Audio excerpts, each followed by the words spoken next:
ورحمة الله وبركاته. أهلا بيكم طلاب الصف السادس الابتدائي. طبعا فيديو جديد عن الامتحان المتوقع بتاع شهر أكتوبر ونوفمبر إن شاء الله للصف السادس الابتدائي علوم. تعالوا بينا كده نشوف الأسئلة وأشهر الأسئلة اللي ممكن تجيلك وكمان تجيلك في آخر السنة، والأسئلة اللي ممكن تجيلك عن الوحدة الأولى. أولا اختر الإجابة الصحيحة. إذا أداة قياس الوزن، طبعا كلنا عارفين الجهاز الوحيد اللي بيقيس الوزن هو الميزان الزنبرجي، أما الميزان الرقمي والميزان بمؤشر والموازين التانية بتقيس الكتلة. إذا كان وزن الجسم 2 نيوتن فإن كتلته، أنا قلت لك لو أنت عندك وزنك تقدر تجيب كتلتك، ولو أنت عندك كتلتك تقدر تجيب وزنك. الوزن بيساوي الكتلة في 10، يبقى الكتلة بيساوي الوزن على 10، يعني 2 على 10 هيبقى كام؟ 2 على 10 هتطلع حوالي 200 جرام. هتطلع حوالي كام؟ 200 جرام، لأن ال 200 في 10 هتساوي 2 كيلو. جسم كتلته 6 كيلو، فإن وزنه على الأرض، طبعا جسم كتلته 6 كيلو فلازم أجيب وزنه على الأرض. 6 في 10 ب60، يبقى 6 في 10 ب60. ده عكس دي، لو أنت عارف عندك الوزن تقدر تجيب الكتلة، ولو أنت عندك الكتلة تقدر تجيب الوزن. السؤال ده دايما بيجي في الامتحانات.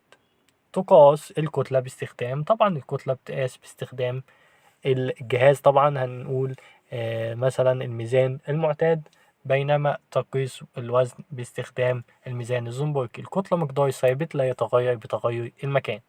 يتوقف وزن الجسم على 3 حاجات: كتلة الجسم، بعد الجسم عن مركز الأرض، والكوكب. يتوقف وزن الجسم لسه قايلينه. وحدة قياس الوزن هي نيوتن. وحدة قياس الوزن هي نيوتن، ونيوتن بتعادل 100 جرام، ونيوتن بتعادل 100 جرام.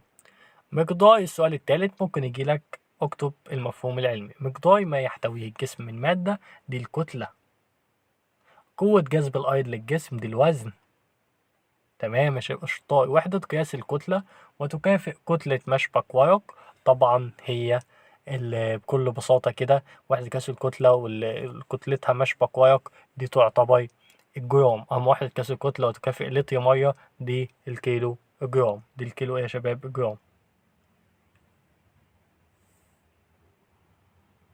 تمام. وحدة قياس الوزن وتكافئ 100 جرام لسه قايلينها هي نيوتن. اختر الإجابة الصحيحة. قوة جذب الأرض للجسم لسه قايلينها هي الوزن. وحدة قياس الكتلة كيلو جرام، وحدة قياس الوزن نيوتن، ومقدار ما يحتويه الجسم من مادة الكتلة. المسألة دي هتجيلك زيها بالظبط في الامتحان، وهي دي المسألة اللي هتجيلك عن الوحدة الأولى، فاطمنوا إن شاء الله هتجيبوا درجة كويسة. تعالى كده نحلها مع بعض. جايب لك كتلة جسم 30 كيلو، هو عايز كتلته على سطح القمر، يبقى برضه هتقول والله 30 كيلو برضه، يبقى رقم واحد هتكون 30 كيلو. ليه يا عم انت؟ هو نفس الرقم؟ نفس الرقم، لأن الكتلة مقدار ثابت لا يتغير بتغير المكان.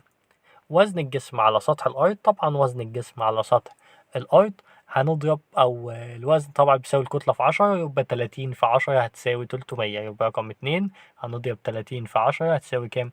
300. يبقى الأولى 30 والتانية 30 في 10 300. اوعى تنسى الوحدات، 300 نيوتن وهنا 30 كيلو جرام. وزن الجسم على الأرض 300 دي هتخس 6 مرات، لأن وزن الجسم على القمر أقل 6 مرات من وزنه على الأرض، يعني هتعمل 300 على 600 على 6 هتساوي 50 نيوتن. هي دي المسألة اللي هتجيلك بالشكل ده. هيجيب لك كتلة حد ويديك 3 حاجات عايزهم، كتلته برضه فيخدعك، فعشان تعمل عمليات حسابية لا متعملش خالص، تحط رقم زي ما هو، لأن الكتلة مقدار ثابت لا يتغير بتغير المكان. الامتحان ده هيفيدك جدا جدا، وخصوصا في امتحانات أكتوبر ونوفمبر، وكمان هيفيدك في امتحانات آخر السنة، لأن الأسئلة دي هي أكتر الأسئلة بتيجي في الامتحان خاصة بالوحدة دي. طبعا احنا عندنا 3 وحدات، الوحدة دي ووحدة الحرارة سهلة جدا، وكمان الوحدة الأخيرة وإن شاء الله، أو الوحدة كمان الرابعة، في 4 وحدات في 6 ابتدائي، ولكن وحدات سهلة خالص. فبالامتحان ده أنت إن شاء الله معاك ربع المنهج. أتمنى التوفيق ليكم. السلام عليكم ورحمة الله وبركاته.